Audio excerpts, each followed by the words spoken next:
Hi, welcome to episode 10 of my Figura tutorial series.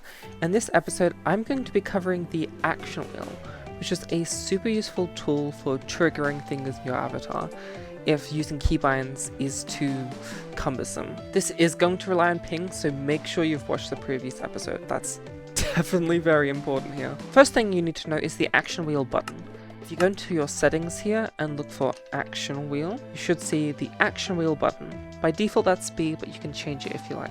So if I open up my example avatar here, and then I press B, you can see the action wheel pops up. But currently it says the action wheel has no active page, which means I can't really do anything with the action wheel. So since the action wheel doesn't have an active page, the first thing we need to do is create one. So we do that with local main page equals action underscore wheel new page.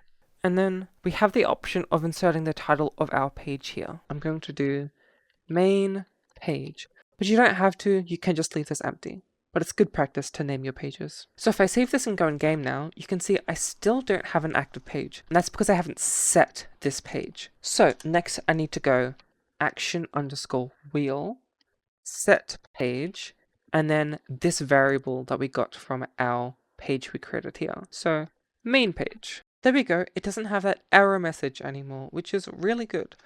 But it is still empty because we haven't added any actions to our action wheel. So to do that, first we're going to make a variable for our action. So local, I'm going to call it action1 equals, and then we're going to go main page because that's our current page, and then new action like this. Now if we go in here, we can see we have an action now. We hover over it and it's highlighted, but it doesn't actually do anything when we click on it. So let's add a function for that. We want to get our action variable like this and go action and then on left click.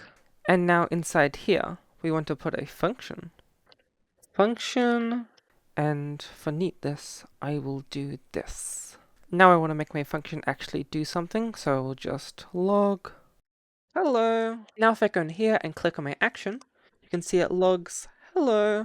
Now this is functional, but of course you don't really want your actions to be this empty and ugly. You want to customize them a little, make them look good. And there's plenty of ways you can do that. First thing we might want is a title. So let's get our action variable here and go set title. And just put our title here as a string. Test action. Save here. Now if we hover over our action again, we can see it is the test action. Another thing you might want to do is set the item. So if you go action 1, set item, and then we can put in the ID of a Minecraft item. Let's go basalt. And you can see now there's a little basalt item to indicate what this is. And say we want to change the hover color, you can go set hover color and then do a vector 3 with your values. So I'm going to go blue. So that will be R is 0, green is 0, blue is 1. And here we go. Now it's blue. There's a lot of other things you can customize. Like there's this whole list here. Or if you go /figura docs globals action wheel action, which you can see there's all these customization options here. Now, I'm actually not being particularly neat here. You don't actually need all of these actions. You can just leave it empty like this, and it'll function perfectly. The reason this works is because whenever you run these functions, it actually returns this action variable, which means you're able to tile it on top of itself like this. This will only work while you're chaining them though. If I say put log test in the middle here, it would break it. And to fix it, I would have to again put action 1 in here to continue the chain. If that's too confusing, you can just write your action every single time, but that's not really best practice, so that's not what I'm going to be doing here. Alright, now I'm going to explain the behavior of having multiple actions, because right now we only have one, and that's not likely what you're going to have in your action wheel. So let's just copy and paste this a few times. And I'll add some variation to make things a little more clear. Alright, here we go. Now I have a bunch of unique actions. And if I look at my action wheel, you can see all of the different pages here. So the way the action wheel works is it kind of shrinks each of the slots to fit more pages. So for example, if I removed 4 of these actions, you can see now we have 4 actions here. If I remove another one, it's like this. You've got 2 on this side, 3 on this side. Similarly, if we removed 2, so we had 6 actions, it kind of goes into like a third of a slot. So yeah, as you add more actions, it'll fill up the page as much as it can. Now you may have noticed this, but the order it fills the action wheel is from the top of the action wheel clockwise. So this test action here with the basalt is our first action at the top, and the one with the armor stand here is this one. So it's filled out in this order. Now, what would happen if you wanted to change that order? Well, that's what the index field is inside this function here. If I put 1 inside the action at 8, you can see now the armor stand is first on our list. If I made it 2, it would be second, and so on. Now, you may have also noticed that it's actually replacing the original third action. So you can see originally there was a boat here, and if I set it to 3, now it's the armor stand, and we are completely missing the boat. It hasn't been added back to the action wheel. So you've got to be careful of that. Like if I moved all of these to the third action, you can see suddenly all of them are gone, and it's just the armor stand. So yeah, unlike the default behavior, where you just leave the action function empty, if you specify the order of the pages and then you override something, it will just be replaced. It's also useful to know if you just had one action and you set it to say 8, it would have a bunch of empty pages in your action wheel, which can definitely be useful if you want to change the shape of your action wheel. Now, I'm sure you're wondering, what happens if you add another action to this action wheel? It's already looking pretty full. Will it just be ignored? Because 8 is the maximum number of slots. Well, let's try it. Action 9, I'll make this one slab. So you can see it's not on this list here, but now we have slots. We have slot 1 to 8 of 9, because now we've got multiple pages. If I scroll here, you can see we have our final action on the next page. If I were to just create a ton of pages here, you can see we can scroll through all our pages and it tells us which actions we're in and how many actions are in our whole action wheel. Now, it's an important distinction. All of these separate pages of actions with different slots are actually technically, in terms of the code, the same page. All of these are on main page 1. It's just main page has 32 slots instead of just 8, and you can scroll through them. Now, just like keybinds, the action wheel is on the host only, which means if I click these, you can see this other client doesn't receive any of these actions, which means, of course, we need to use pings. So let's simplify this back to one action and make a ping for it. So first of all, we want to make our ping, so that's going to be above our action, so we can actually call it in the action. So let's go function pings dot, and then we just need to come up with a unique name for our ping. So I'm going to call it action1click. Okay, and inside that, I'm just going to log hello. And now inside here, instead of having this function, I'm going to include my ping function. Make sure to not have these brackets here. It should look like this. Now if I upload this, click my test action, you can see it's coming across on the other clients. Alright, so I've added pings to all of my actions here. So you can see I've got my ping, then my action, then my ping, then my action, etc. You could organize it a little differently, but that's ultimately up to you. The important thing here is that all the pings have different names. If they didn't, they wouldn't work, so yeah. And if I go in game and I start clicking on my different actions, you can see it's able to tell the game which thing I'm clicking. Having this many ping functions though is quite messy, and there is a better way I would recommend doing it. You can do all of this with just one ping function if you want. So if you remember from the last episode, pings can carry data, which of course is very useful. So let's go action in here and log action. Now inside of this action, instead of directly calling our ping function, we want to make a new function like this.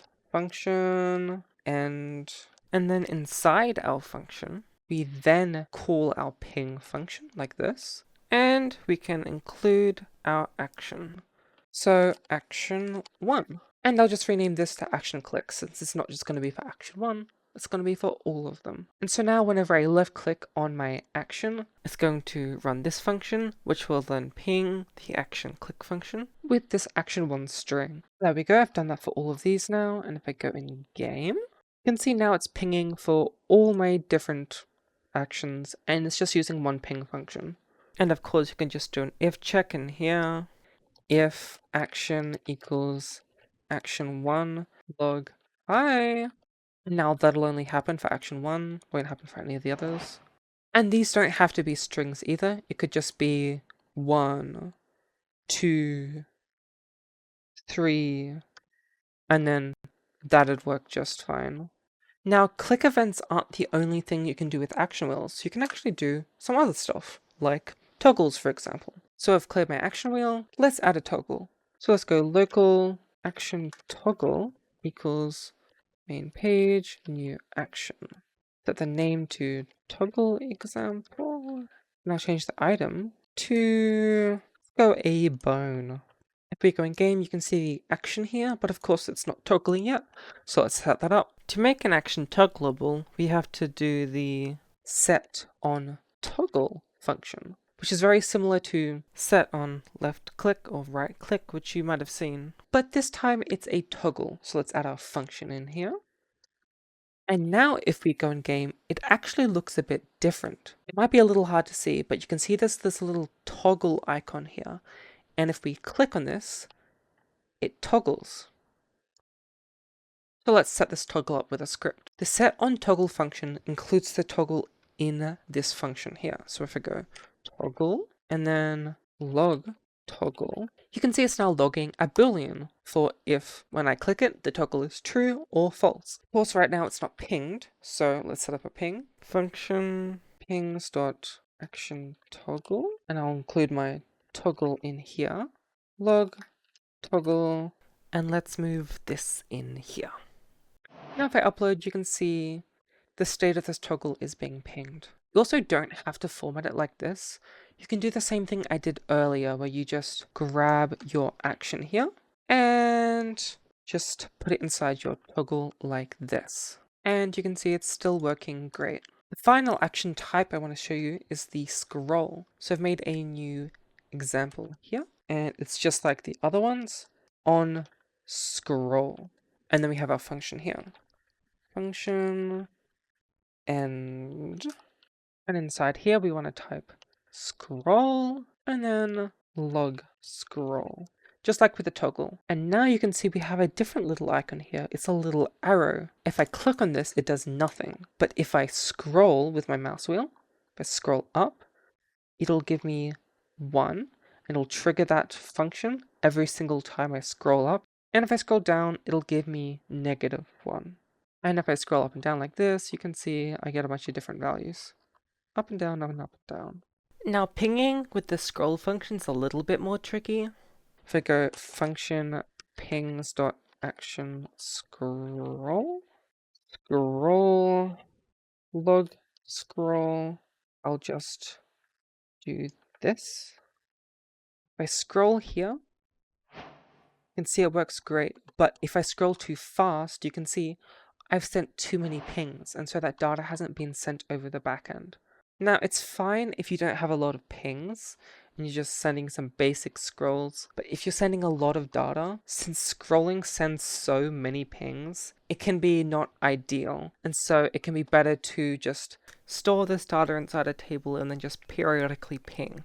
Now, of course, that would depend on what you're doing, but say I had local scroll number equals 0, and then I made it so scroll.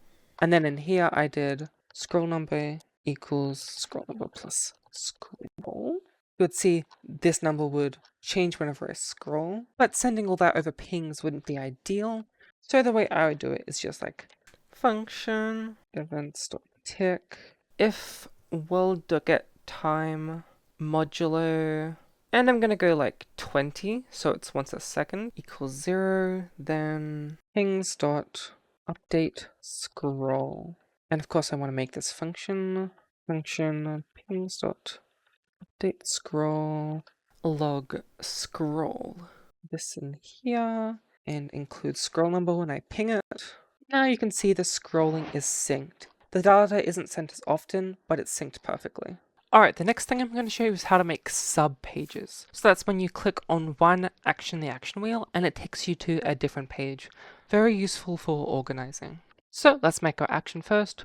Local enter sub-page equals main page new action. The title, I'll make this like enter sub-page. And I'll just set the item. Let's choose something interesting. Netherite chestplate, sure. There we go, we've got our action. Now we want our on-click event. On left click. Now since entering a subpage is something you do only on the client, you don't need to worry about pinging at all. So don't worry about a ping function for this. But yeah, we've got our action set up now, so we need to make our subpage. Of course, to do that, it's the same as making our main page. Local subpage equals action wheel, new page, and I'm going to call it sub page. Again, naming your pages here is optional, but it is best practice.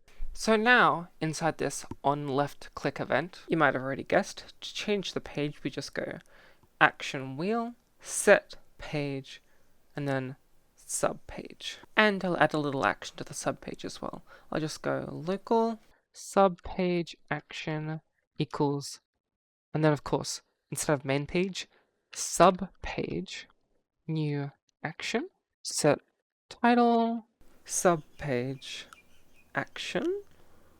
There we go. Now if I go in game and I click on enter subpage, now we're inside our subpage and we can see our subpage action. Now of course, now that we've entered our subpage, we are trapped. There's no way to go back to our main page. So we need to add a way to do that. Easiest way is of course with an action. Local return to main equals subpage, new action, title. I'll make this return set item.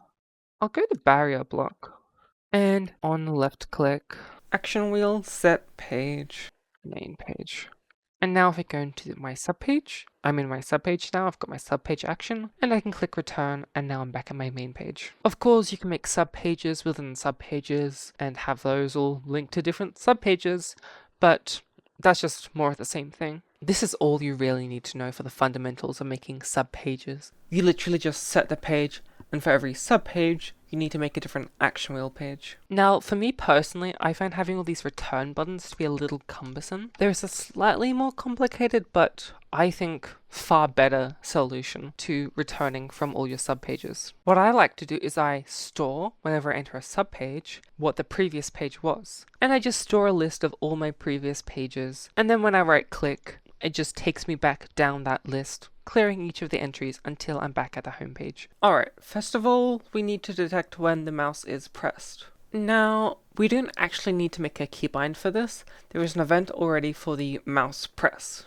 So, function events.mouse_press. So the mouse press event has a couple different parameters in here. You've got the button, which is if it's like left, right, or middle click. You've got the action, which is if the mouse is being pressed or released. And then you've got the modifier, which is if you're holding control or shift or stuff like that. So let's log button and action. You can see when I right click, tells me that 1 is being pressed, which is my right mouse button, compared to 0, which is my left. And it tells me when it's being pressed or released. Let's go if button equals 1 and action equals 1. And then we also want this to only trigger when the action wheel is open. So that would be action_wheel is enabled. Then, oh, I forgot my and in here. There we go. Log pressed. So if I just right click normally, you can see it doesn't do anything. But if I enter my action wheel and I start right clicking, you can see this function is being triggered now, which is exactly what we want. Now, of course, we need to know what our previous page was. So let's make a variable to store it. local, I'm going to go page history equals, and then make a table here. Now to make this page history not just an empty table, I need to insert all of my pages whenever I enter a new subpage. So here's my function here to enter a subpage. First of all, I want to log what my current page is before I enter that subpage. So log action wheel get current page is the function I want. Let me quickly remove this because I'm not going to need it anymore. Alright, so when I click in here, it logs main page because that is my previous page. It's what the page was before I switched it, which I did here. So I have that data, I want to put it in the page history. Now the reason page history is a table is because if it was just a single variable, then what would happen is you would just have one entry of page history. You'd go into a page, and then you'd go into a subpage inside that page, and then you try to go back. You can never go back any further. So we need to have basically an undo history. So to do that, we want to use the table insert function. That's just going to insert the value we want onto the end of this table. So table.insert, and then page history is our table, and our value is action wheel get current page. If I log page history in here, you can see we have main page as our entry. Now we need to access this page history data. What you can do to look at the last entry in a table is grab your table, page history, and then do the value hashtag page history. What this hashtag does is it gets the number of indices in the table, assuming it's a table with just numeric keys. And of course, the number of entries in that table is going to be the same as the key ID of the last entry in that table. So if I log this, go in here, start right-clicking, you can see it gives me main page. That's the last thing on my table. So what we want to do now, of course, is action wheel, set page, and then page history, hashtag page history. If we go in here, enter my subpage, right-click, you can see we've gone back. But we're not done yet. You can see, of course, if I log table, page history here, and I start going back, you can see we get a bunch of extra entries because we're not clearing them whenever we go back. It's like when you go back in your undo history, you can't keep your previous undos. You have to remove them from the table. So to do that, all we have to do is page history, hashtag page history equals nil. And now this will clear it, as you can see here. Now if I were to create a subpage, make sure I have this table insert whenever I enter a subpage so it's stored. And then of course the action wheel page to subpage. And we'll add a subpage action so it's not completely empty. Subpage. And there we go. If I enter my action wheel, I enter my subpage, enter my subpage. Here we go. And I can just click back. Now, if I go back too far, you'll see I exit my action wheel, which isn't really ideal. So I need to make sure I add a check in here. So I'll go if page history, then set it. Basically, of course, if this table's empty, you're going to get a nil value. So I'm checking for that if it exists. So of course, you know, if this table is empty and I try to get this value, it's going to give me nil because it's empty. And if it's nil, then I won't pass this check. I will also move this inside this function because there's no reason not to. And now you can see this is working flawlessly. I can enter my subpages and I can press right click here as many times as I want and I won't exit. So yeah, there's a little bit of logic to that, but you can see it's really not that complicated. And you can just copy paste this if you really want. Just make sure whenever you're entering your subpages, you're of course including this line here.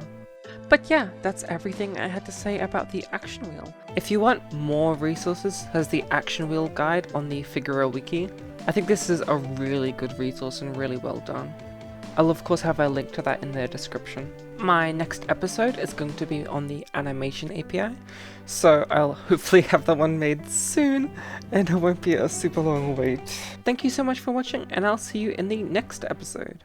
See ya!